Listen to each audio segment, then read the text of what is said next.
The 2020 presidential election is more than a year away, but the Iowa caucuses are much sooner. And George has had the opportunity to sit down with nearly all of the candidates. George? Yeah, and Katie, that includes the man leading in all of the polls, really. The man who served 8 years as then President Barack Obama's right-hand man, former Vice President Joe Biden.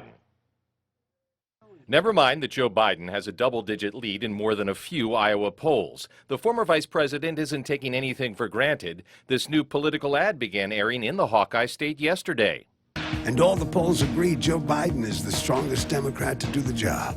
Biden is more self-deprecating than the raspy-voiced announcer in his ad, but the message is the same. I think that I am, on the basis of my voting and my mutual reputations, the antithesis of Donald Trump. And I also hope that people acknowledge that the issues that we're dealing with today, from international relations to the middle class at home, have been in my wheelhouse my whole career.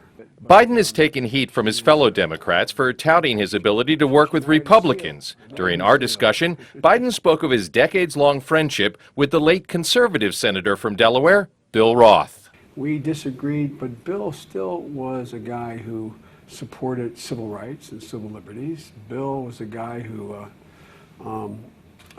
was just a decent man. We disagreed on policy, and it never got in the way of our friendship because we got to know each other. Perhaps Biden is an old-school politician, but even in this era, governing is about consensus building.